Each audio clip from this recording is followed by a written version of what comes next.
silimasa umakhelwane uyangenza silimasa umakhelwane uzongenza silimasa umakhelwane uyangenza silimasa. Goeiemôre. Good morning, and I welcome you all to the function of my presentation on FM. I'm a little bit worried, mina. I know what abasakazibo abenza ukuthi abantu badance every day. Ingoma bayidlala ngiyabona kone amakhanda kanje. So I'm wondering ukuthi bayenza ukuthi abantu badance kanjani bone ingoma bayidlala bakadance. But sizazobona when the programs is a hang. Okhulumayo Wesley Chaka. I'll be running the program throughout this morning. So before I say to Pastor Khadebe, let me just make a few announcements. Kunomnyango lapho muva. There's a door there at the back. So maphuma ngawo kunama bathroom. On the right hand side, a bathroom yabo mama. On the left hand side, a bathroom yabo baba. I repeat, at the door, if you wanna go to the bathroom or you use the bathroom, you go outside. The right side, yabo mama. The left hand side, yabo baba. Ngiyabonga. Kwamanje, we are running out of lokuzana isikhathi. We're supposed to start at 10, so we are 1 hour 10 minutes late. So I'm not saying we're gonna speed up the program, but however, kuma speakers wethu ozokhuluma program, let us try to summarize the speech set because we are already behind the schedule. Ngiyabonga kakhulu. Kwamanje DJ ngicela undlalele ingoma ezosukumisa uPastor Khadebe ozosivulela ke with a prayer futhi asinikeze the word of God. Ngisacela nje sivalele amehlo wethu. Baba uNkulunkulu namandla wonke. Isipho sethu Jesu Kristu siyazithoba uNkulunkulu olukleyo. Ebukhoneni bakho uNkulunkulu namandla. Sithembe wena uNkulunkulu olungileyo ngayo lenkonzo. Sibiza wena uNkulunkulu namandla adwala lensindiso yethu. Ukuba ibakhona uNkulunkulu olungileyo siphe uNkulunkulu namandla okuhlalana. Ukuhamba nayo uNkulunkulu olungileyo. Yiba ngumkhombandlela thina silandele edwala lensindiso yethu. uNkulunkulu namandla phakama ngamandla sonene nanini. Ngelihle igama lomfowethu Jesu Kristu waseNazaretha. uNkulunkulu ophakeme, uNkulunkulu okhona kuzo zonke indawo.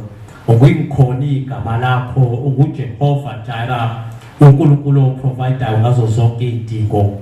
Nakuyo le ndawo siyakholwa uNkulunkulu namandla ukuthi uyaprovide izidingo salwa nalowaya inkonzo iphelelise uNkulunkulu namandla. Evela kuwa amandla okwenza lokho engaveli ukuthi ingakho siphakamisa udumo sithi uyingcwele uphakeme onguNkulunkulu ongenelelayo kuzo zonke izimo. Nangaso lesikhathi uNkulunkulu olungileyo siza kuwe ukuba usihole usolele kwezakhe indlela ngelihle igama lomfowethu Jesu Kristu. Amen. Hallelujah. Hallelujah. Amen. Ngicela ukubingelela ubaba umfundisi uSibanda ubabala ekhaya. Ngibingelele uPastor bakhona kule ndawo. Ngibingelele ubaba uNgobese noma uNgobese.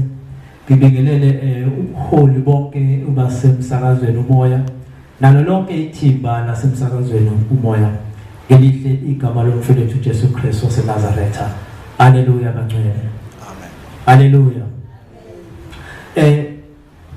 Ngisamela ngaphambili kune verse elifikayo sengathi ngalishare la sisahlangene lana uNkulunkulu ehlanganisile kule ndawo ngamazwi omshumayeli amazwi enkosi uSolomon uyayinokuhlakana okumangalisayo obake babonakala emhlabeni uma ibhala kumshumayeli chapter 9 uverse 11 uthi mayibhala ngabuye ngabona ngaphansi kwelanga ukuthi ukujaha kuyingajubane athi ukulwa kuyingamaqhawe athi sinkwa singabahlakaniphileyo athi nengcebo ngabaqondileyo nomusa ngabanolwazi ngoba bonke bahlangabezana nesikhathi nethuba. Haleluya. Bonke bahlangabezana nesikhathi nethuba. uNkulunkulu womusa usiphile isikhathi. uNkulunkulu womusa uyawaveza amathuba. uNkulunkulu womusa uyangenelela kuzo zonke izimo. Kodwa sengathi ithuba nesikhathi uNkulunkulu asabusise ngalo isebenzise to be the best that you can be. Ngoba ukujaha akuyi ngajubane. Even amaqhawe ezenkolo masibuke eBhayibhelini masingathatha ngale context le asichazela ngayo uSolomon, uDavid naye imbali wasebenzisa ithuba ukunqoba uGoliath. Ngalo lolo thuba lelo walisebenzisayo washintsha indlela ababebona ngayo, washintsha indlela ebaziwa ngayo. uDavid waba kunqoba. Nathi uNkulunkulu sasinikezile amathuba nasi isikhathi. Umsakazo mhlambe nawo ngabonakala mhlambe ngathi usengumsakazo omncane, kodwa unegalelo elinamandla kubantu nasemphefumulweni wabantu. Unabantu abashintshekayo ngawo lo msakazo. Nathi empilweni zethu mhlambe singabuka sengathi mhlambe asinawo amaqhawe, kodwa lento lena uthi uSolomon ayigawulwa, kodwa ithuba nesikhathi esisitholayo. Ngalamazwi bazalwane ngifuna usiqinisane nje ngawo ukuthi konke esikwenzayo sibheke umusa uNkulunkulu asinikeze wona ngethuba soke sinikeze lona. Kulo ndawo lapho sikhona sisebenzele ungawo wonke amandla lithi uyokubambile ngesandla sakho kubambisise ngamandla akho onke. Kulo ndawo edlalayo be fully committed. Whatever you do, yenze ngokupheleleyo. Emndenini, estationi, empilweni emphakathini. Ngoba leli thuba esilinikiwe nalesikhathi sizophela. Haleluya bangcwele.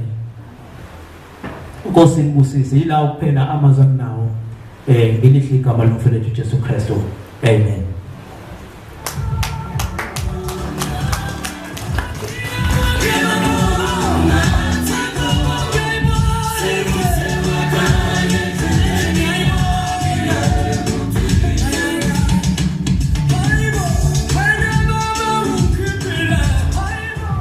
Raliboga Pastor Khadebe nake motho mona motho wa ke mofurutsi ke ana tswele. So re itumella mantswe a mantle a re fileng one a re khotatsang a re godisang as young people and will grow within amazwi a tsetso go so much ka leboga ka bona batho ba bantsi ba madietso ora o se tsa bua language efe no nna ke Motswana. So le samagana ha ke bua Setswana, so I'll also mix ka seZulu even though it's not o ke bua fe no ka le bua ka bua fe. Okay, ke leboga thata and I'm very pleased ukuthi I should welcome also our guest that Umoya FM baba invitele ngathemba ukuthi bonke baphelele. The only person that I know who is running late Babo Alex Mtiani, but he should be here anytime from now. But I know to all the speakers and nama guest dueto akona. Feel at home, feel at welcome. If you wanna dance, dance. DJ, becelo udlala ingoma nje ukuthi sibone ukuthi ama presenter badansisa abantu kanjani. Ngiyacela nje.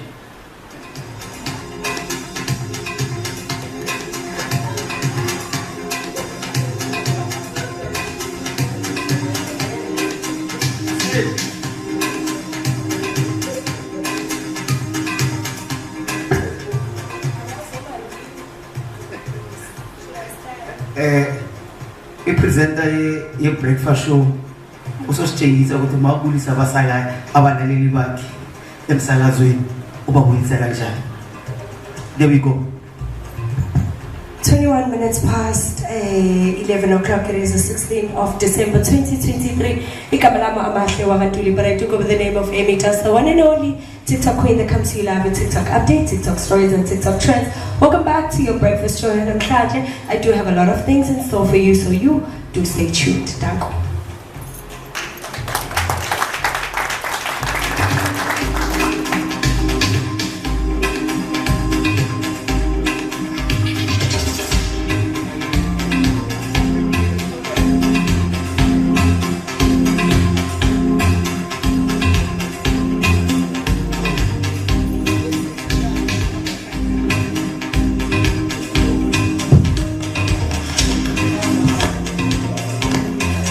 Ngiyabona ukuthi mid-morning show ayikho. Mid-morning show ayikho, so sizoya ku mid-day collection. Asizwe. Igama lami ngumtshali ngale emsakazo kaPhumula 1.9 FM. Sasenayo ngoba mtshali mabhala kaSipho ngoya bahlala manje. Emsakazo lapho umoya 1.9 FM. Sikenawe nje uzobumba nehora lesithathu ntambama sikuthatha sikubele sikujabulise. Yeah, right mlaleli wami uhlekayo uSipho Mnene lapha ngabisana nomtshali lapha endlini zomsakazo Moya FM Radio 101.9. Sesinaphakathi njengamanje sokujabulisa ngayo yonke indlela ofisa ukuba sikujabulise ngayo. Hlala nathi kuze kugamanye ihora lesithathu emsakazweni wakho Moya FM 101. Thank you. Siyabo afternoon drive Sambasoni. Afternoon drive Sambasoni. Afternoon drive Sambasoni. Afternoon drive Sambasoni. Afternoon drive Sambasoni. Asizwe. Asibingelele uthokozane uMr D, the one and the only radio presenter with the capital D behind the mic. Asiyenzeni lento abantu bakithi sabe sonke siye ku 6 o'clock. Ziningi izinto ongayithola ohlelweni lakho bheka ngoba traffic ikhona sophinde sikubhekele futhi nanokuthi ke ngabe iziphi ke indaba ehamba phambili. We call that the trending stories. Let's go.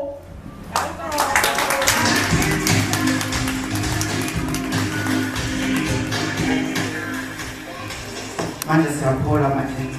Siyabo abantu abasiphethe ama politician. Sibayizwa current affairs. Asiyizwa current affairs. Sibona zonke indawo lalela khona umsakazo wakho enhla nasezantsi uthi umsale nkosikazi imithethwa labathi kamangena ingane phansi eBgeorge sithi current affairs siyasithamunda asithatha ihlambu ukuthi njengoba wazile ukuthi alishoni lingenazo indaba zalo likawubeka licosho inkukhu.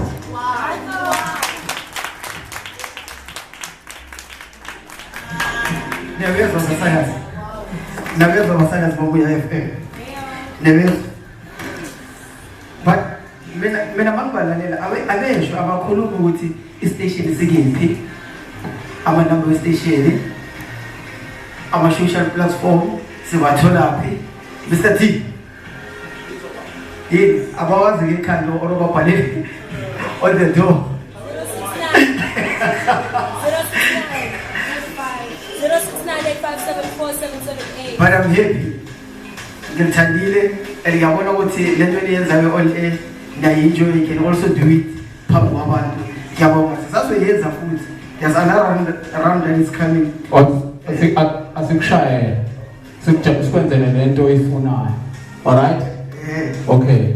ulalela umsakazo umoya 101.9 FM 3 to 6 uthokoza no Mr. D, the one and the only radio presenter with the capital letter D behind the mic. Uma ukuthi ufuna ukusithola ke ufuna ukukhuluma nathi uya lapha ke ku 0698574778. That's the number to use. Usithumelela ke iVN yakho noma mhlambe kube ukuthi ke uyasifonela noma uyabhala. Thina sobe sesiyayifunda le message yakho siza ukuthi ngabe mhlambe uphawula uthini kuthi abe sikhuluma ngalo. Ngakwazi ukuthi usibambe futhi na ku Facebook umoya 101.9 FM. Asabe.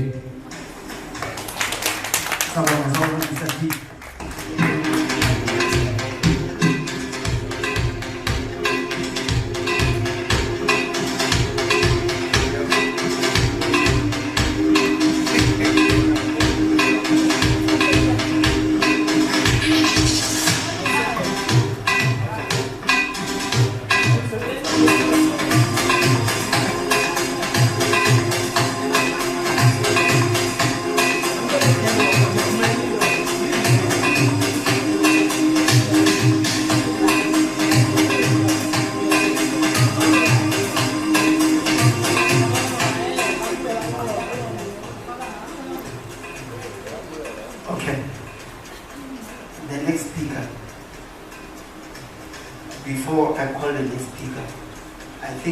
very much important for me ukuthi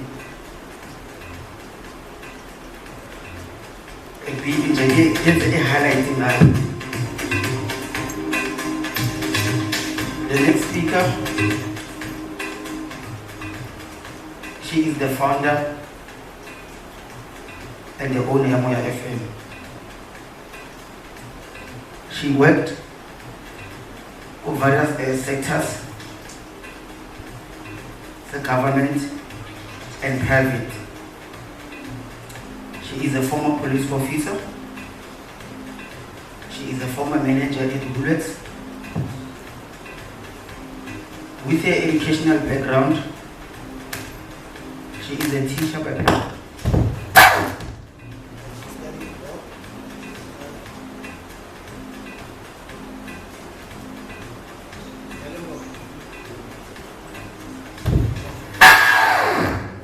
Hello? Okay. Hello? Yes. And she studied law. And recently, she graduated from media studies. I think it was last year. She's also passionate about youth development, especially young women and young men. Too much.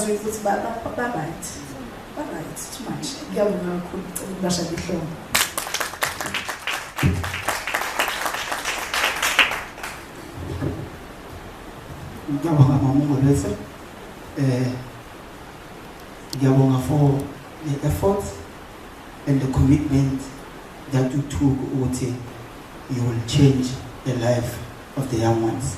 Ngiyabonga kakhulu. And I so wish ukuthi uNkulunkulu akubusise akunikeze more years to live so that your dreams and wishes can be fulfilled. And now we okay. Izoqhubeka igame. DJ izoqhubeka igame. Yeah. Galeko. Izoqhubeka igame.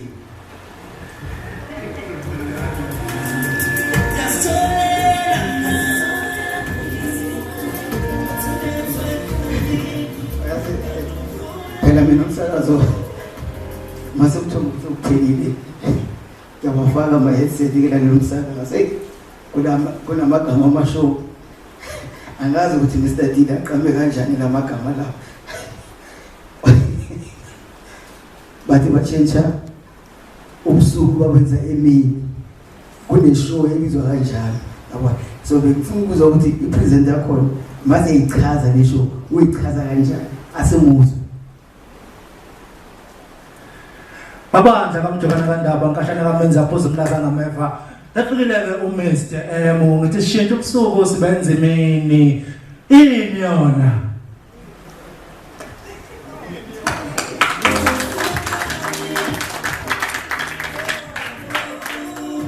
What a talent.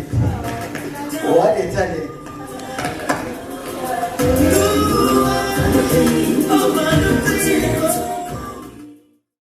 Yonke into yenzayo ngegama lenkosi iba right. So kule show ya Sunday morning ya 9 to 12 ekhuluma ngoNkulunkulu, the gospel show.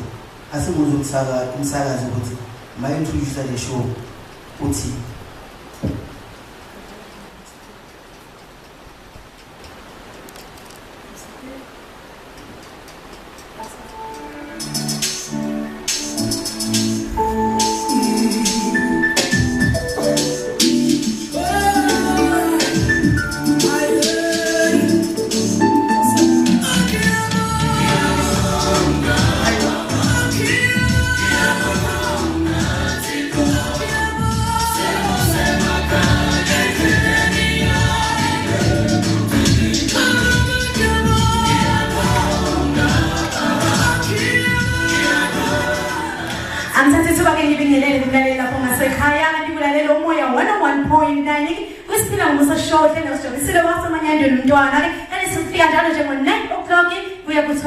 every Sunday sibuyisane ngempela ithemba kubantu sebelahlekelwe ithemba sawuthabaningi abasaye enkonzweni balimela abantu enkonzweni kodwa sizothi khona uNkulunkulu ungabe usagive up mntaka baba vuka uyithathe ke kanti kuhlela umoya FM 101.9 olalela kanye awuphindi fane naqala ngizile babusiba ngizile babuthi nemzilo bafundisi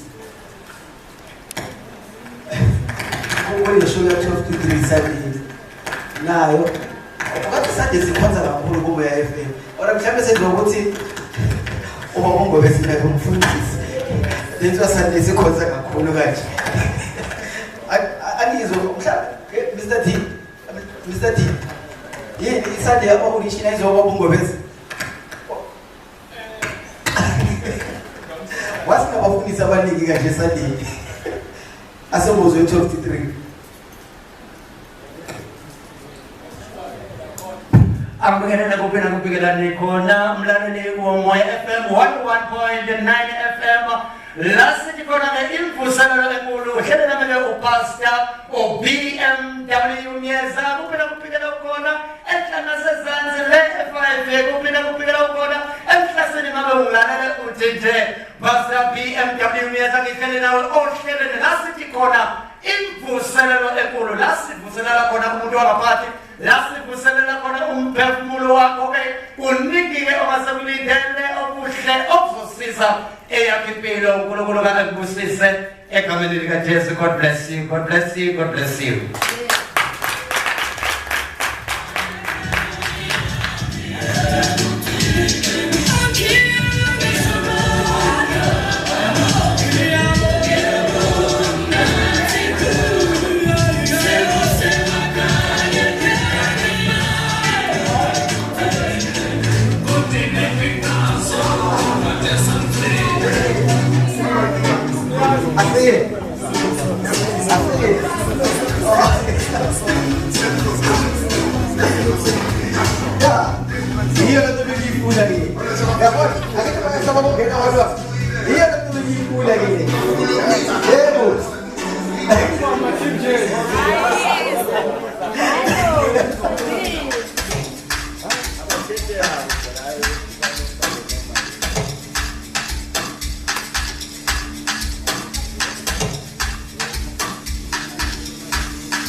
Sabo mabasalas phela selana because of Nina. So if Nina lihlelele kanyakazi kuba nzima ukuthi ngathi sinyakaza.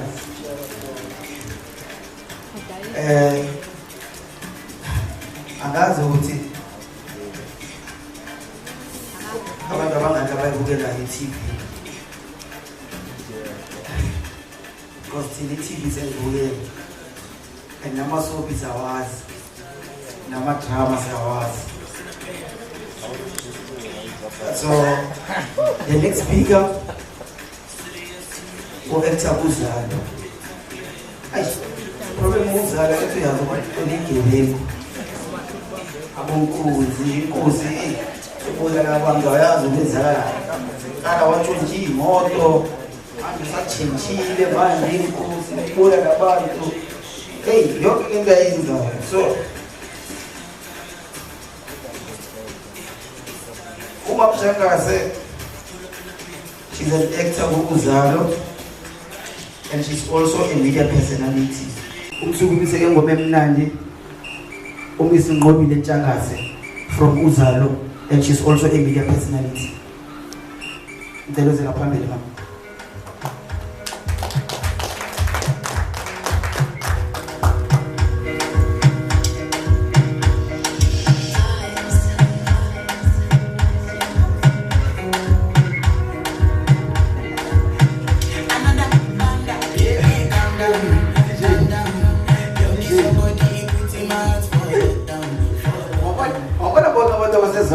Yonke into bayenzayo kunempi ngaphakathi. Yalo manje usafuna ukutshela yakungayijeka manje athi yena umZulu yena ufuna iParis yena. Uyakutshela manje wabona amanikezi imali kanje athi yena umZulu yena ufuna iParis. Uyabona manje uzake enqonda soZalo manje uze exercise la. But asenzeka khona ukuthi mina ngifuna ukushona mina. Yabo. Ngicela iParis bande masendlende.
Sanbona.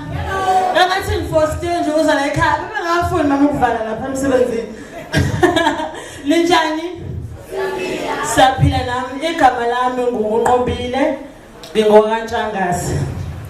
Ngizalwa intombi kaKhanyile eMenmont. Emenmete basho njalo gogo. Esigodini sasohawule. Abanye bazi ukuthi ngasenkwenkwe. Entembeni ngaphansi kwenkosi uZulu Mageba. Tho uphunga noMageba. Mina angazi noma eThekwini kunabelungu kakhulini. Abantu bayihlayele phansi ngize ngifisa ukuthi ngiyakwazi ukuthola ngabe ngiyacheck. Khona kade dlala ngazi. manje ngiyangikwazi ke na uthi ngifaka amaqhozi ngabe ngushayela ubani. Okay, ngakaqhubeki ngizodlula nkosami uzwelo kakhulu ngokuthi sidlulelo siswethu uZahara. Kubhlungu kakhulu size sithe kwanathi sifisa ukuthi siye phambili ngalezi zinto zakwa acting nani ngathi singaye ngathi kuyashona kakhulu. Kodwa ke nje siyadlulisa kakhulu konke okunguthanda kaJehova sesisho njalo. Okay, uthela ubhuti isikhathi singaka angazi noma eqinisile wasethi ufuna ngimotivate ukuthi ngiqhamukephi ngize ngifike kwa-acting kaZalo. Okay, ngoba ngithi ngiqhamuka eMenmod angaze ke i-acting ngiyifundele. Abantu bazosibuza ukuthi kanjani. Esikoleni bengekho isifundo se-acting. Bezingekho izifundo ze-acting. But ngumuntu othanda ukubhala incwadi. Nginezincwadi zami noma ke zingapublish ukuthi ziyaziwa. Esikoleni bengithanda ukubhalela abantu istory, ngicela iAssembly sizi act. Ngibona ukuthi abantu bayithanda behleke. Lokho into bengithanda ngaqeda isikole ngo-2013 eHawlethu. Ngokuthi ke angiqhamuke emzini ocebile sahluphekela nje ekhaya umama kasebenzi. Angikwazi ukuthi ngithole ukuthi ngihambe ngiyofundela into engiyithandayo into efana ne-acting. Kodwa ngizinqamula kuthe last year ngacela ukugadela usisi wami ingane usikiza wami kahle ngimbiza ngosisi. Bengiholela 1000 ngenyanga. Ngicela ukutshela ukuthi bengingayidli.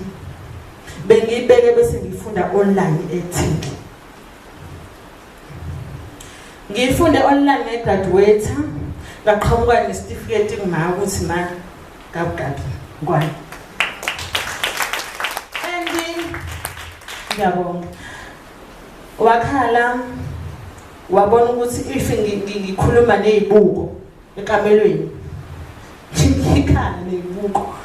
Athe isuka wena uhamba ushane lo mpheko ongazizokwenzani because i-acting ngiqale nje ngikhulula nezibuko ekhaya ngivele ekamelweni ngikhulume ngenze yonke into ngisho ngipheka ngishaye siyona photo ngazomjoyela kimi.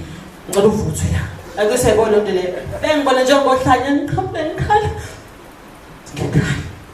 Ngikhale come on mama ngikhale asijike ukuthi ngikhala kephi bethola endini bese beqede afuna ungishathela ngani uphila ngabona ngene ekhaya umuntu akashi masizohlala ngamcela ukuthi mangicela ukuya eThekwini ngifuna ukwenza i-acting ma ngiyithanda inhliziyo yami yonke.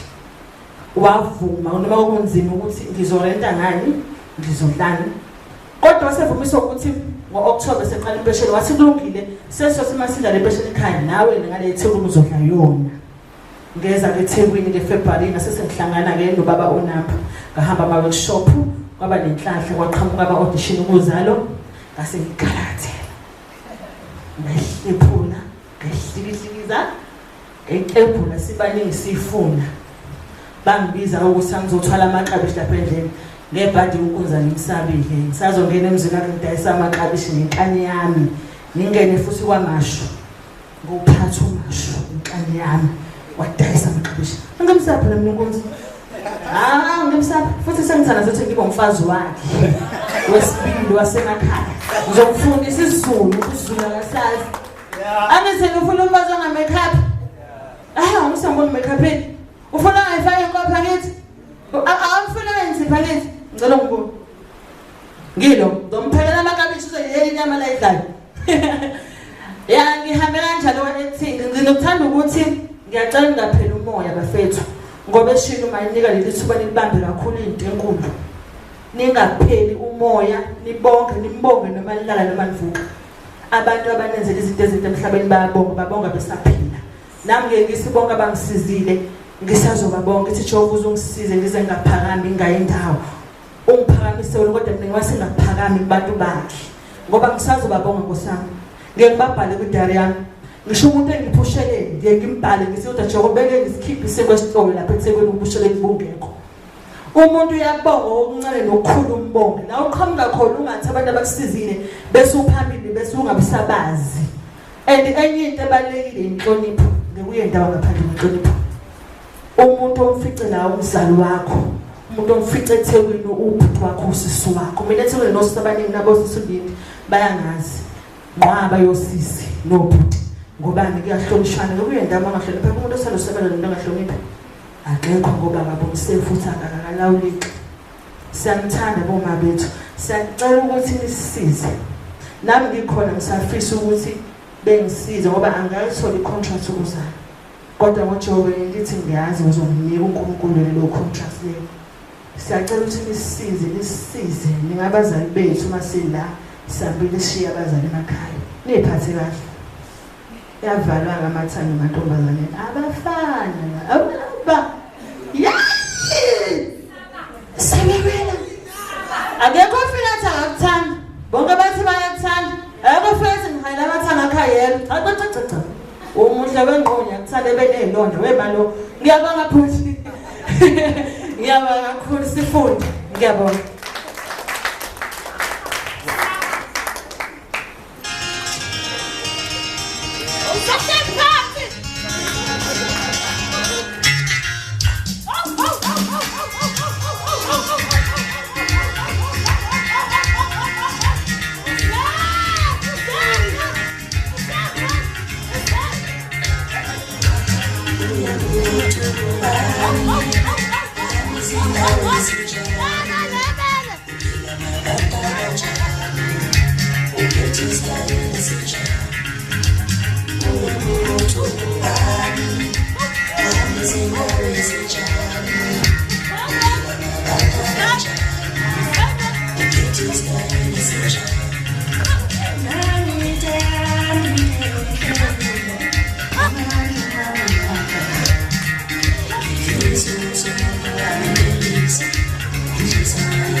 Hello.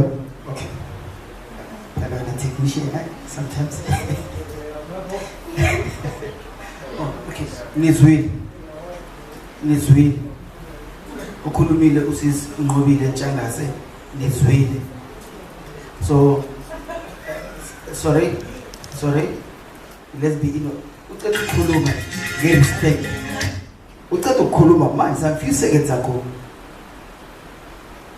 Yes. Okay. Lemzwile ukuthi uphuma phi kwi-gym yakhe abanti afike kwakhona.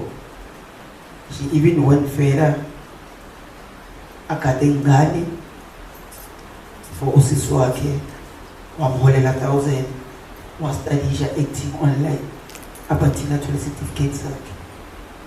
So siyazi ukuthi bafethu kunezinto esizenzayo estradini. So that 50 rand that you get every day, if you can save it times 5, you've got 250. Times 4 is 1,000. You can do whatever that you want to do. Don't say, no, Minekaya, this is a perfect example. She just even said it just now. Pangui. So, as Kaluzi, if you want to go and study journalism, you want to go and study broadcasting and everything, you can still do it. You can still do it. It's easy. So now season is really like it. Bagal kuhlis abafana. Bagal kuhlis. Lemzwilo thina it. Bagal kuhlis. So focus on your future. Uyazi ukuthi ufunani. perseverance is very important, discipline, focus, and also divine intervention is very important. You need the strength from God. Ukuthi isivungu masifika la sekaphoselile uhlezi ube skill because ama temptations are called, but if you are inviting God, you'll be able to overcome. Into ezinjalo. DJ.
sengasenza angikhonanga ukuyigcina la nemhlabeni khona izinto ngeke ukhona ukuyimela abathakathi nestress nomakhelwane whatever nyembezi zakho umntana umuntu uzophenduka injabulo tshela abantwana ngeke belamba usaphila kulomhlaba uzofika njalo emaphusheni ngibalethele injabulo uzobatshela ukuthi ubabo wafela emazweni ulondolozo ubhubesa inkunzezela amabheke izethembiso engasenza angikhonanga ukuyigcina la nemhlabeni khona izinto ngeke ukhona ukuyimela abathakathi nestress nomakhelwane whatever nyembezi zakho umntana umuntu uzophenduka injabulo tshela abantwana ngeke belamba usaphila kulomhlaba uzofika njalo emaphusheni ngibalethele injabulo uzobatshela ukuthi ubabo wafela emazweni ulondolozo ubhubesa inkunzezela amabheke isasaleni eqhakazile ngicela nihlale ethembeni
Wemakelano yangenzi silima sakho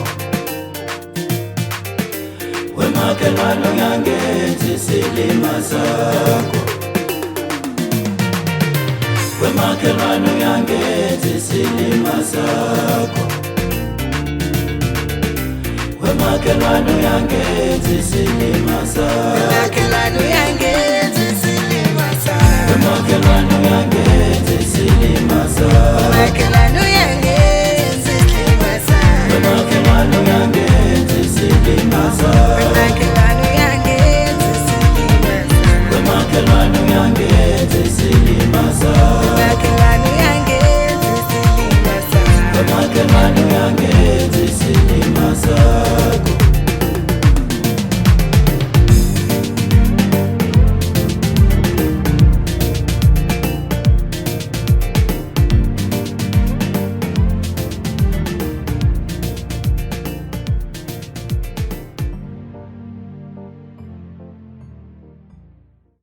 Uthola i-certificate kumnandi, but at the same time that gives you a challenge. Therefore you need to challenge yourself to show ukuthi why unikezwe okunikeziwe. So ngamanye amazwi ngifuna ukuthi nginethemba ukuthi oza kwethu njengoba bela bayayazi into ebahlalele. Akusiyena umuntu othetha isikhathi esiningi no luyisana kakhulu nabantu. Kodwa ke angibusho ukuthi sizodila nakho konke lokho eceleni, but I'm not happy. The attendance yami yama presenters kwenzeka sengathi mhlambe they were not aware ukuthi what is happening namhlanje, but they were aware. But ke konke lokho sokwazi ukuthi sikulungise. So ngifuna ukuthi umsebenzi wethu kusukela osukwini namhlanje ngicabanga ukuthi kumele kube ukuthi uyaphakama impela, kuyabonakala uma umuntu elalela umsakazo umoya 101.9 FM akwazi ukuthi kumbize noma kumdonse ukuthi akakwazi ukuthi awulalele umsakazo. Konke lokho kuncike kobani, kuncike emahlombe obani ama-presenters esinawo. Uba umuntu ukhulume la ngodaba lokuthi uma uwumuntu lapho ukhona kubalekile ukuthi ushiye ini ama-fingerprints wakho, so that uma ungasekho kuzokwazi ukuthi kuthiwe la ekhaya kwakhona ubani owenza u1 no2 no3 na umsebenzi wakhe unjani uyabonakala. Therefore ama-presenters omoya 101.9 FM ngifuna ukuthi njengamanje ama-challenges ebesinawo amanye wawo we are going to eliminate them. We are going to eradicate whatever engabe ukuthi mhlambe bekade yenze njani ifuna ukusiphazamisa, ifuna ukuba ukhulu endleleni yethu sokwazi ukuthi sikususe konke lokho. Siphinde futhi at the same time senze njani sikwazi ukuthi lokho kuyokwenza ukuthi umsebenzi wethu ukwazi ukubonakala ukuthi senza njani, sibheke kiphi. Sengiyavala, uma sengivala ngifuna ukuvala ngokuthi boza kwethu asiwuthandeni umsebenzi wethu, asingamelwa ngemuva ngomsebenzi wethu esathi siyawuthanda. Kubalekile ukuthi usuku nosuku uzichallenge, uza kwethu ulokuza uqobile ukhulume ngokuthi wayedlala namabhodo yedwa eceleni. Nawe njengepresenter kufanele wenze njalo, udlale ngokusakaza uwedwa eceleni before uyongena kephi emoyeni, ngoba lokho kuyokwenza ukuthi into eyophuma emoyeni kuphume into enamandla ezokwenza ukuthi uthi noma usuphumile ohlelweni abantu basho bathi okusalayo khona ubani simzwe kahle namhlanje ukuthi ubethini ohlelweni lwakhe. Konke kubiza ukuzichallenge, without ukuzichallenge wena angeke izizwakale enhloko into yenze emoyeni. Prepare yourself before uyongena kephi emoyeni. Fika early emsebenzini an hour early emsebenzini uyokwenza umsebenzi wakho lokho kuyokwenza ukuthi kuhambe mina ngokunderstand umsakazi uma ezofika emsebenzini afike ngo5 to 3 ishow yakhe iqala ngobani ngo3 o'clock. Izinto lezo kufanele senze njani sikwazi ukuthi namhlanje njengoba sesikwazile ukuthi sirecognize sihlonishwe sinikezwe izethifikate ezikhomba ukuthi abaphathi bethu bayakujabulela esikwenzayo bayabona esikwenzayo kodwa futhi at the same time nathi kusekhona izinto ekusafanele senze njani sisebenze kuzona. Angicizelo awufiki usekusele 5 minutes ukuthi ungene usebenze. Okunye okubaleke kakhulu futhi kumele kube ukuthi uyakwazi ukuthi uwenze njengomsakazi. Ngithinta lento isikhathi bantu bakithi simali kuyona yonke into oyenzayo isikhathi sibaluleke ngendlela eyisimanga. Uma uhlule ukugcina isikhathi nento ozoyenza ngeke izikwazi ukusebenza. Ngiyabonga akukho okuningi bekade kuzokusho bekuyilokho nje kuphela ukuthi mina ngokwami injabulo yodwa excited ngendlela eyisimanga osuku la namhlanje. I believe ukuthi yonke into yethu kusukela osuku la namhlanje we are receiving ama blessings from management from board then okwethu ukuthi sihambe sokwenza njani siyo execute umsebenzi wethu kiphi emoyeni. Ngiyabonga kakhulu.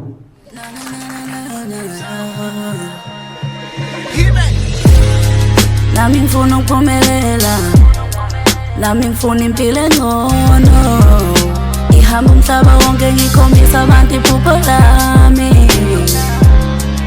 Ngiyazi akukho lula kodwa kuzodlula. Ngisize mdali, ngisize ngobisa ikhanda lami ngamafutha unginike impumelelo.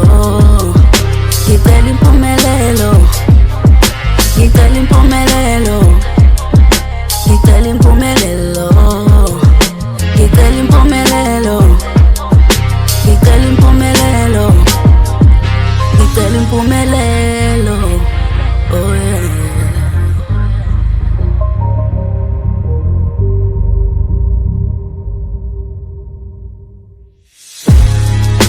Ngoba baningi abangakholelwa kimi, kepha ithemba lami ngilibeka kuwe. Mama sula inyembezi konke kuzolunga, ubumnyama buzodlula. Mama ungalilahli ithemba, kepha ngililiba likhaya. Ngisebenzela ukuvusa umuzi wakho. Nami ngifuna ukuphumelela, nami ngifuna impilo engcono, ihamba umhlaba wonke ngikhombisa abantu iphupho lami. Ngiyazi akukho lula kodwa kuzodlula. Ngisize mdali, ngisize ngobisa ikhanda lami ngamafutha unginike impumelelo. Ngicela impumelelo, ngicela impumelelo, ngicela impumelelo, ngicela impumelelo, ngicela impumelelo, ngicela impumelelo. Bafethu yakambande ngiyasaba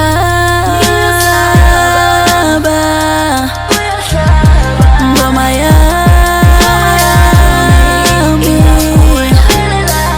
ikusasa lami mqali wami dozi lami susuku mnyama vele ukukhanya kulele namasango nami ngifuna ukuphumelela,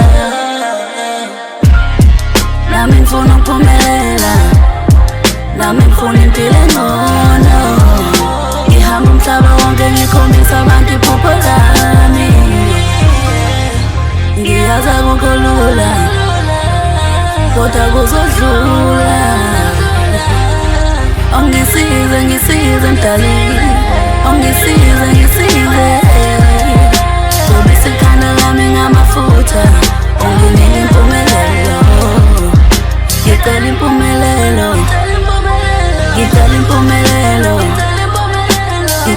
impumelelo, ngicela impumelelo, ngicela impumelelo, ngicela impumelelo.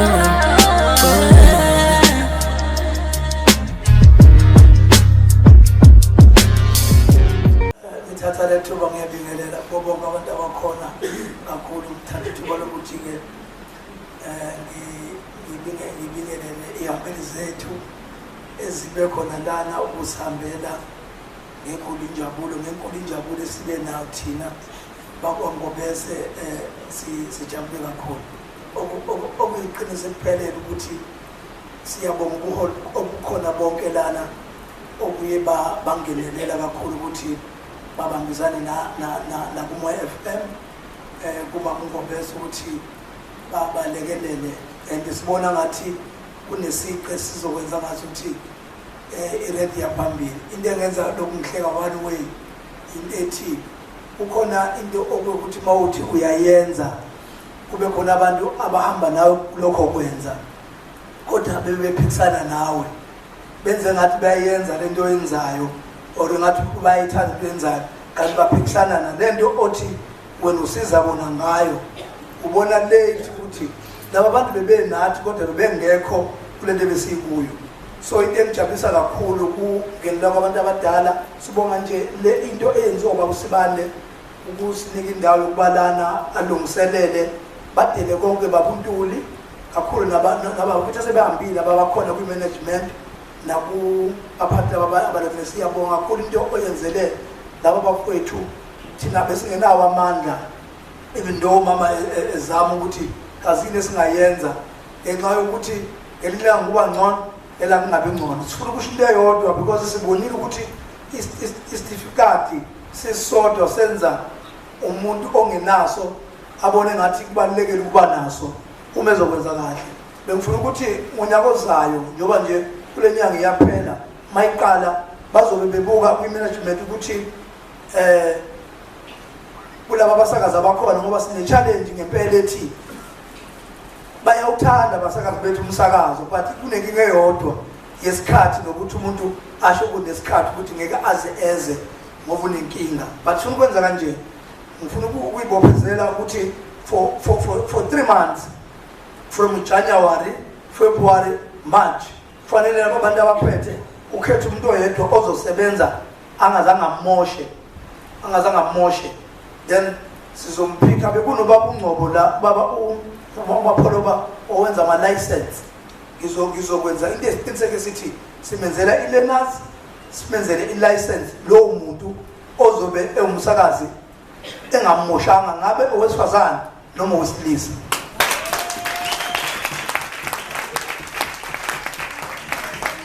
So ngoba kukhona umuntu ongekho busy kodwa osemsakazweni ofica abantu abavilaphayo ukwenza bese ejoina ukwenza into embi. Ke ngathi ngisesondelanga ngatshela abazalwane ukuthi ayikho into ebuhlungu njengokuthi akekho umfundisi ofundisa ngesono noma owenza ukuthi umuntu enze isono kodwa abantu basetha kakhulu isono ngazi ukuthi ukhona umuntu obafundisayo ngemuva.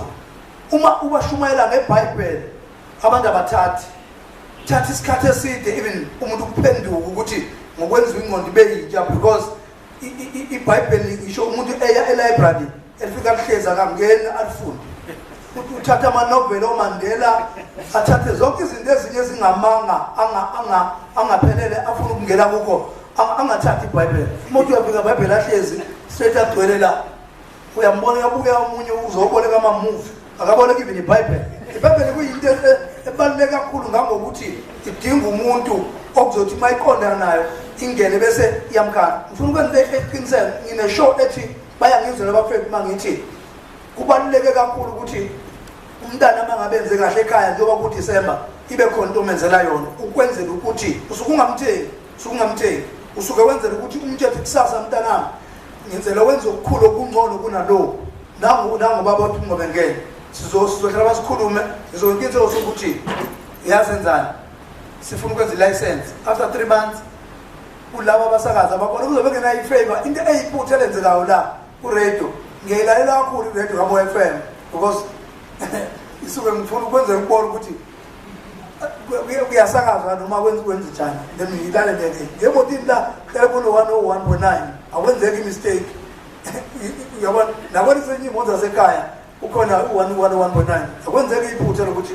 ingalalela ngaphandle mase ngidlule ethi ngiyakule suke sifuna ukushintsha but nje umuntu ozobe sakaza ngokuzimisela sizokwenza lokho because sibonile ubaba wethu uNtuli enza into enye bese ngayinakanga yazi ukuthi sazi ukuthi mina bengazi ukuthi umuntu kumnikeza u2000 uzojabula kakhulu but ingqondo yami iyakuya ngoku ukuthi u2000 umuntu angawuqeda ngokuya kwaMngcobo ayothenga amasavana kuphela but iphepha leliphethe elinama-details wakho isitifikati alipheli kufana nelicense ilicense i-ID uphila kwakho uma ushona iyaphela sikathiwa awusekho emhlabeni so ngamanye amazwi ngibona ngazi ukuthi nathi noma besikhona bathi siyafunda ngifuna ukusho into eyodwa yokugcina manje bese ngiyabonga konke enikwenzile nina nikhona abantu ababekhona la ba-right yibo esibafunakho laba bafikile akubalulekile ukwenza into ethi sengathi ngakugcwala kube kuningi ngibonile lapha esotengisolisa abantu abaningi nawe ngumkhokhela omunye ngaleyo place lapha esotengisolisa abantu abagcwala lesondelela baze baphumele ngaphandle abanye but uthola ukuthi kunabantu abayi-20 kubantu abayi-120 abakhona esontweni abazwayo bonke laba abanye abantu abezwa bese kulimala abantu abebezozwa ngenxa yokuthi kugcwele then bebaningi but nina nikhona ni-right nikhombisa ukuthi yini okufanele sinibheke nina nikhona ukuhlonipha ukulalela nokuthi ube yintando yale nto yenzayo lokhu mina ngakusho but ngiyabonga kakhulu baba uSibande ngiyabonga baba uNtuli nabaphathi abakhona nangumolotho omunye lapha lokhu siyabonga bamsana kokuma ngokuthi nibona into esewotshalo senithi ngumqondo wenu lento ikhona but asazi ukuthi kufanele kwenziwe njani nasukuma namaningi abazali ziningi into efanele beniyazenza athi nayekela izinto zenu neza nani basakazi ngiyazi lapho mina basasikhona abazali khona abanye abantwana abafundayo khona abanye abantwana asebekhulile ngokuthi khona abayifisa ngiyajabula ukuthi khona nabantwana abake babakhona before bazoba seredweni bathe mabezobeza bazofika la ngijabule kakhulu ukuthi nibe khona but ningalenzi iphutha lokuthi uma kukhona into yenza uyingabaze wena ngoba once wayingabaze wena kuqala umushi uma bekune mistake oyenzile manje kunyaka bekwenza khona umunye umuntu ofika iredio vele inenkinga besikhona but njengamanje thina masele siyabona ukuthi iredio iyalo siyabonga kakhulu ubaba wethu uMr D benobuthu umzokuthe iredio nomama wami kade lapha oshumela ngesoda ngiboni manje nangaya babekhona la ngesikhathi iredio kukhomba ukuthi ingazi ukuthi iyacwila ngishilo ngathi khona abantu ukuthi uhamba nendleleni kanti bazama ukulwa nawe ugcine ngathi into ukuthi uyenza ngathi ayikho kube kungaxathelwanga ukubonga ukuthi ngiyabonga ukuthi khona into okukhuluma ngokuthi ukufunda ngezinto ezithole zikhona lapha kwenza ngathi usunolwazi into yenzeka noma bekwenzekani noma ngabe kube nemsindo onganani but into ebaluleke ngayo ukuthi ngiyabonga ukuthi after mu-FM ngazi then sengiyahamba ngithole enye opportunity ethi la ngiyakhona khona okungcono then nathi siyajabula into ukuthi lo mntana uyabonga sibonge nathi isikhathi sakho osithathile ingekho imali oyitholayo because nathi sisizile saba ne-equipment yokuthi wena uthole ulwazi but nawe usizile ukuthi kube khona into abazokulalela ukuze iredio ihleli ikhona sinama-challenge amaningi ngomelapho wendabuko and ngingumfundisi ngokwebhayibheli esontweni ngiyakhonza nje ngiyadumisa kakhulu uNkulunkulu so ngizalwa kithi kwangabe semuntu bathi ubushilo bakwethu uNtuli ngihlonipha kakhulu kusuka ekhaya ngoba ngatshelwa ngumuntu ukuthi yazi umuntu uma wazi umuntu uzonqoba endleleni because even ngoba nomngane umuke wathi intombazane wathandwa indoda yakulobola umngane akhe akasathandi suzenza ngcono watheka imoto zenza ngcono yazi umuntu wenza into ethi ungamenza kanjani ukuthi agcine azibone ebalulekile noma kungakenzeki into right kuye imali ayikho emhlabeni wonke but imali ayisiyimpilo imali yokuthi ukwazi ukuhamba ufike la ufuna ufika khona into ebaluleke ngawe manje ukuzethemba nokwazi ukuthi njobula ukhona ufuna ukuya kuphi ungakhohlwa kodwa la uvela khona so yilokho engafuna ukusho then nibambisise kulokho eninakho nibaluleke kakhulu kuthina sithi namahlezi nomama isimo sethu sike saba ngcono kakhulu kwekwaphela sithi siba right nyana saba right kakhulu wazi uNkulunkulu wabona ukhumbule ngokweBhayibheli lo usuke wathi ningakhulumi kakhulu uNkulunkulu uzana ngakhumbula uNkulunkulu enikwaAbraham umntana kuSara ngabona ngathi uNkulunkulu ngisethi mayisetha kanikele ngaye wabona ngathi uAbraham usegcile kakhulu kumntwana usesho umntana uNkulunkulu uyambheka umuntu entweni nazo ukuthi ngabe usekimi noma usekulento ngimnike yona bese uNkulunkulu efuna ukukuchecka nje ukuthi wenzani bengathi uyebhikizanyana izinto ngathi ukuthi nabangani bakho abasakuthandi ngathi ukuthi nabantu bomndeni wakho khona into abayibona ngathi ukuthi awukho right kanti uphile nabo ngalesa sikhathi ukuthi ningabantu besilisa ugana ube nonkosikazi kubaluleke kakhulu because umuntu ongasuke ufundile mina nje isikole sangikhula wasukubaba ngifundisa kulimithi ngasheshe ngayeka ke ngase ngithi kamele kuzomsiza uye kwangisiza-ke ngoba namze ngilaphe ke bayigula so yilokho engakusho so kubaluleke kakhulu ukuzethemba ngizethembe ngale nto ngazethemba kwaze kwaba namandla sengiyazi ukuthi uma ufuna imali ithola kanjani and ngineshoyo ethi ayekho umuntu ongangivimba uma ngithi ngifuna u-100 uzowuthola so uma uthi uyavimba ngikutshela ngeke wenze ngisho ungathandaza ngeke ukwenza usenza kanjani because uzowuthola kanjani ngoba sengishiye ukuthi uzowuthola so nawe ufuna ukuthi njalo ukuze uzokwazi ukuya phambili ireda siyise phambili ngokubambisana nami sengiqala ukubuya manje ngibatshelile labafundi ngathi senze into eyiningi sizumama ngithi ngifake imali ngiyabona nelokhu nenze into zenu vele kungihlubule kuze kungathi uthi le nto ngabe singabelishe uma ukuthi iyasha kanti uphatheka kanti so njengangoku sengiyabona ukuthi amandla yabuya ukuthi sesingawazi ukulekelela because ukhona abantu abadala sebekhona nabo bazobona ukuthi anenzi kahle la nikonke nenze ngekho right kuze nizoba right so siyabonga uNkulunkulu anibusise ukho konke ukwenza kwenu nobukhona benu amen.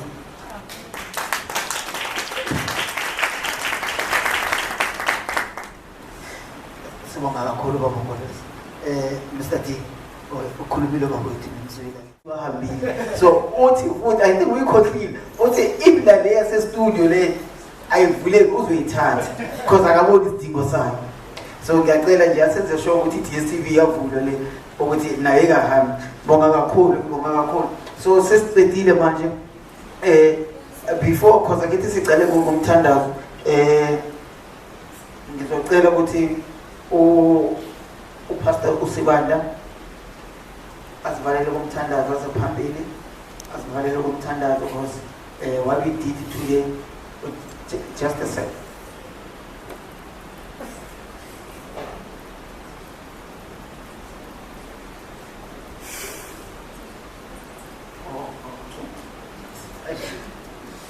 Dewe umlendela khona phela mina angilambile yabo so manje bengicabangela ukuthi everybody akalambile yabo bengizekhohliyela yabo dewe umlandela khona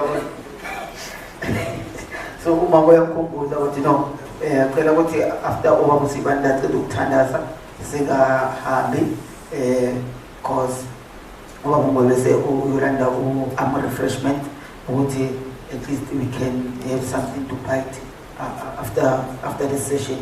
So bonga kakhulu baba uSibanda over to you. Ngicela uzosithatha oh before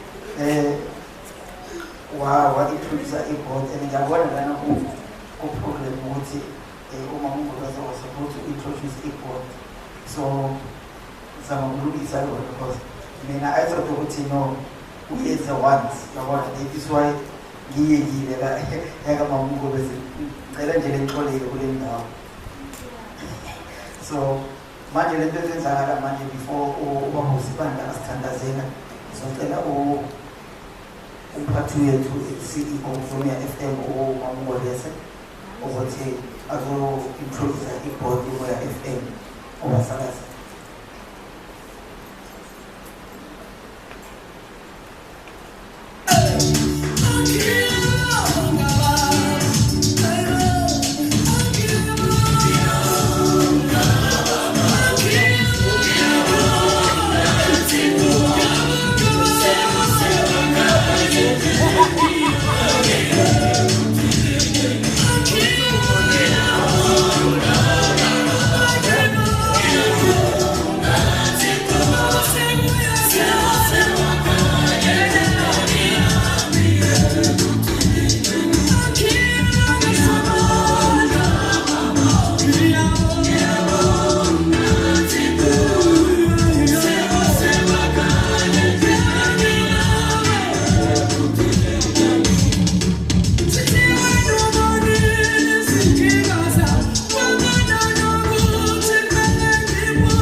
Ngiyabonga kumina nonke isikhathi elisiphe sona. Ngiyafisa ukuthi uNkulunkulu afezise zonke izifiso zenu. Siphuma holide kaChristmas, abanye bayagoduka bayahamba basenzeni uNkulunkulu avikele. Ngiyamusela nabantwana benu, abantwana emakhaya emndenini, uJehova anivikele aniphephise kakhulu. Isifiso zenu ngokunokozela sengathi ngabantwana. Njengamanje ngizocela ukubiza ama-board members eMoya FM. Yes, mhlawumbe abanye bazomangala ngawo. Commercial radio, i-board members, yes. Sibone kufanelekile ngoba umsakazo wabantu akusiwo omuntu. Malibona ukuthi mama kude amehlo abanzi akwazi ukubona amehlo akafinyelele kwezinto asicela ukuba amehlo akho. Ngibonga kakhulu kuleli thimba seliqalile nje inyanga zokuphela ngazo 2 years ngazo ukuthi baqala irenkani kodwa bafike nje thanje nje basilila nje kungamandla abo naloma ngesibili ngoba omunye njengoba abantu beshethi asifake umlilo lapha family basho gazi ukuthi ufake umlilo kaNkulunkulu mayithi asifake umlilo nabo la ukuthi umlilo akhona ngawo owamandla sesithola amandla manje ngicela lezi members zinjoyine lapha phambili uPastor T Sibanda, uPastor T Ntuli, Mr X Ngcobo, Mrs T Ntabila, ngixolisele ubaba Khumalo, mina umthele bese ngaselithi hayi ngoba kuyisikhathi kunama-commitments amaningi since lapho eshadile last week athi bayibambe ngoba umama uzothetha masihamba kakhulu mawusanda kushada kukhona umhlala phezu kwamama bazovumela ubaba abanye babayakwazi masanda kushada hayi kodwa futhi after naloma nje ubabona udinga ukuthi ahlele eseduze kamama angahamba amaningi kakhulu ibona laba abaholi bethu abazosila baze ukuzolwa nathi bazosiza nani maningaboni ngizobabona ngiyakhala kubona la esengenzanga kahle khona nathi ngilungele futhi ukuza kubona ngifike isicelo nathi la engenzanga kahle khona sizonicela khona ithimba nje ngithemba kakhulu nami ngoba ngiqalile esandleni ngezwe ukuthi singamana ayingeni ngiyawuthanda umqondo mina oqinile nosabalele ohlezi ufuna ukuya phambili eduze kwami la ngixolele bangahambisa kuwe protocol ngibobaba uNtuli Apostle Ntuli bangabafundisi nabobaba Apostle Ntuli baphakamisa isandla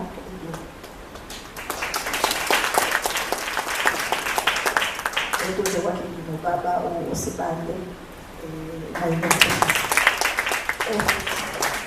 aphinde futhi ngokuse umphazamisa aphinde futhi abo umnikazi Emmanuel lelisonto lesikulo njengamanje leveni ingilakho baba uSibande silanje mahala asikhokhana nesente ngebasila engibala ngisho futhi ubaba uNtuli wathi mama ngoba sisebenze kakhulu yimo ozoba responsible ngoba isandla sakho vele siyasebenza wena ngizohamba ngiprintela ama-certificates abasebenzi bakhona ngiyazi uyabathanda apheli futhi uthi usazokwenzeka okuncane because kwenzani ngokuhloniphana nje basiqhubeka sihloniphana senze umsebenzi babuntulu khona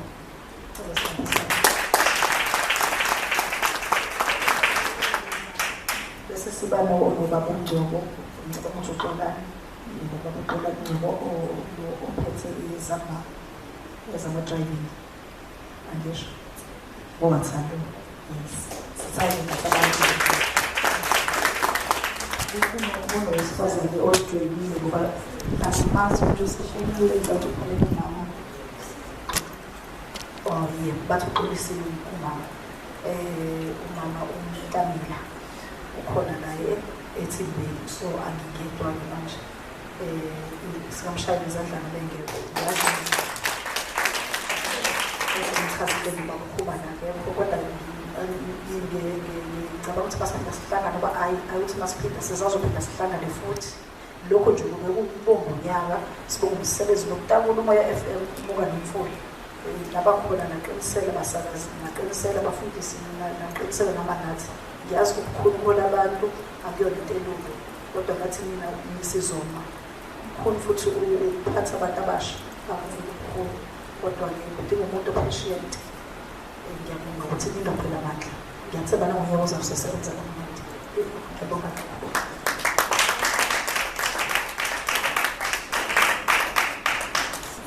Okay, basakazi bekithi nje inikeze nje i-warning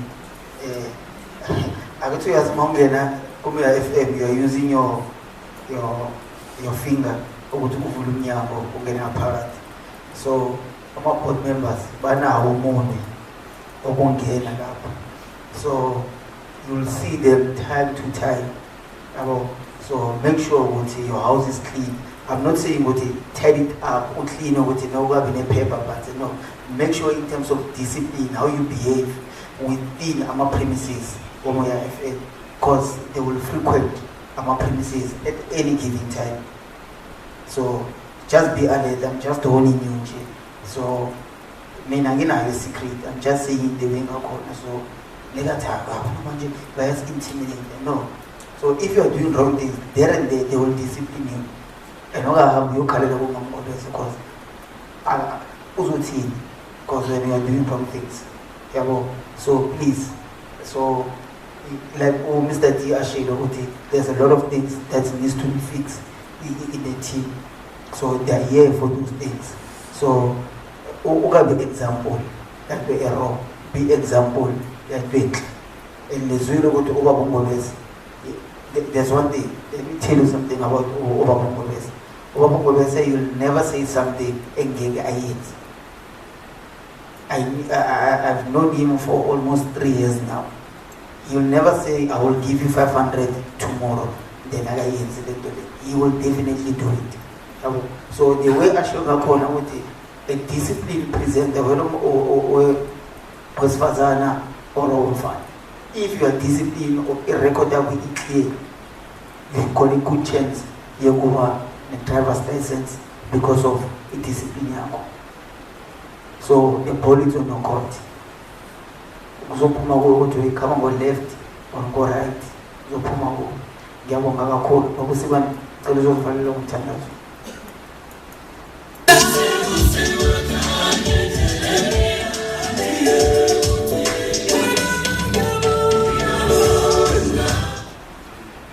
ake sishayele MC wosuku Dawuda Mkhulu. Asizanga nizothandaza bazalwane. Ungethusa abasakazi asizanga xosha abasakazi umsebenzi. Kodwa sizosebenzisana, angithi bazalwane. Sizosebenzisana siphakamise isiteshi sethu. Ngoba sonke singabahlali, sonke singumphakathi waseWaterloo. Siyafisa ukuthi into zonke sizenzayo si-excele kuzo sihambe kahle angithi.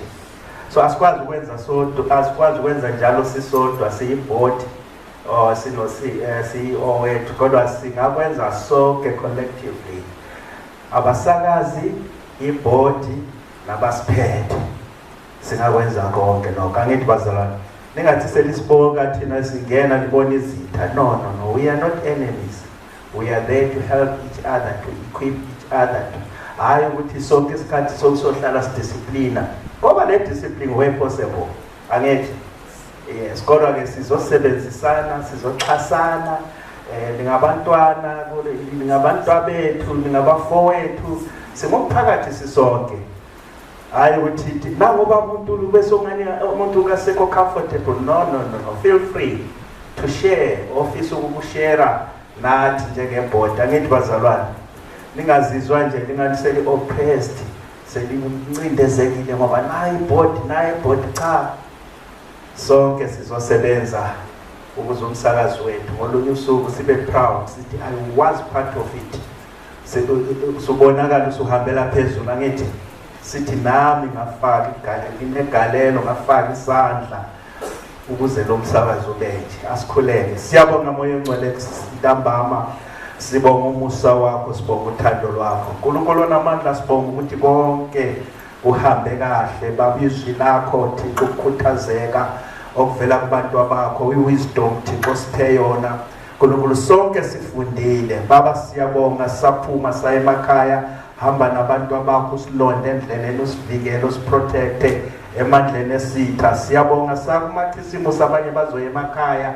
Hamba nabo bavikele, ubasingathe. Sikhuluma ukuphila phezu kwempilo babo. Abazukugula kodwa bazophila baze bajike beze sihlangane singabaphilileyo. Konke sikucela egameni elihle lomfelo wethu Jesu Kristu. Amen.